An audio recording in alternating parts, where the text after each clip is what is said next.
You keep thinking about it, but you're not doing anything. That's the real problem. You spend hours planning, doubting, going back and forth in your head, but nothing changes because you never take the first step. Overthinking is not helping you. It's only slowing you down and wasting your time. So today, I'm going to give you the solution for your overthinking. Please watch this completely and don't underestimate it like just another overthinking video on YouTube. Why we overthink. Overthinking usually happens when you're afraid. Not necessarily fear of danger, but fear of judgment, failure, making mistakes, or not being perfect. The brain thinks it's helping you by preparing for every possible outcome, but in reality, it's just building a wall between you and the task. This habit gets stronger with more input. In today's world, we are bombarded with information, videos, opinions, advice, motivation, strategies. Instead of doing something, we keep researching. We convince ourselves that we need to be ready or learn more. But often, we already know enough. The only thing left to do is act. Your brain tries to keep you in a safe zone. It sees action as a risk. So it throws thoughts at you like, what if it goes wrong? Or, I'm not ready yet. That's your mental defense mechanism.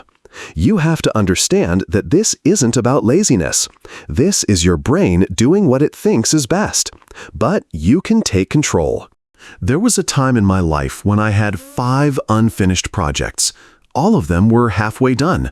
I had the ideas, the skills, and the tools, but nothing was getting completed.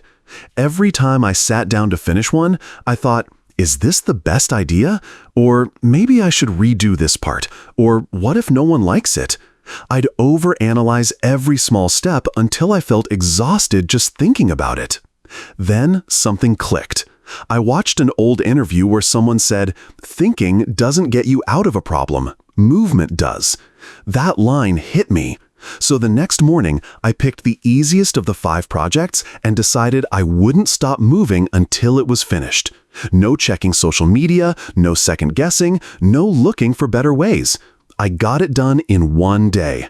That one day changed everything. I had proof that I wasn't lazy or lost. I was just stuck in a cycle of mental noise. And the way out was action, not more thinking. What science says about it? There's research behind this. Psychologists have found that overthinking activates the same parts of the brain that are responsible for anxiety.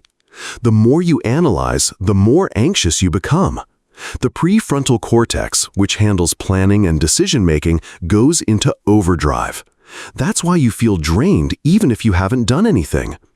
On the flip side, when you act, even in small ways, your brain gets a dopamine reward.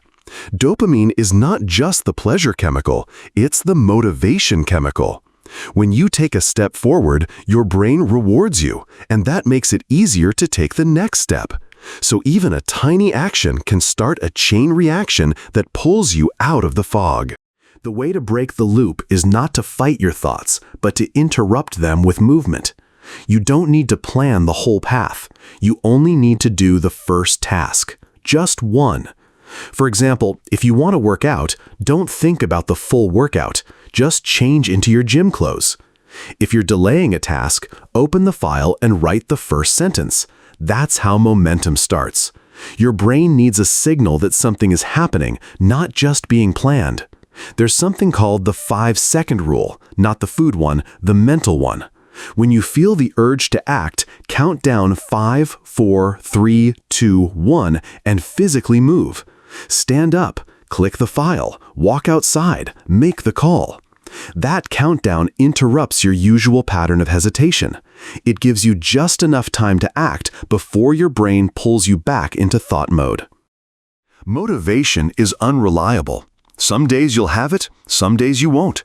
But what works better is a trigger, something that tells your brain it's time. That could be a timer, an alarm, a routine. Athletes don't train because they're always motivated. They train because it's part of their day. Writers don't always feel inspired. They show up at the desk anyway. The key is to stop negotiating with yourself. Action doesn't need to feel good. It just needs to start. If you sit around waiting for motivation, you'll waste months. But if you create a trigger, like writing at 8 a.m. every day or going for a walk after lunch, you build a habit. And habits don't ask how you feel, they just run. Here's the most important thing. Your body leads, your mind follows. If you sit still and think, your thoughts will race. If you move, your thoughts will shift. Your posture, your breath, your movement, all of it sends feedback to your brain. That's why even standing up, stretching, or walking for 2 minutes can change how you think. Physical movement breaks mental loops. It's the fastest way to interrupt overthinking. Try it right now. Stand up and stretch. You'll feel it. You don't need a perfect plan. You don't need a new mindset. You just need to move. Your brain will catch up. The next time you feel stuck, remind yourself that thinking won't save you. Movement will. Open the file, press record, step outside, count down from 5, and do the thing.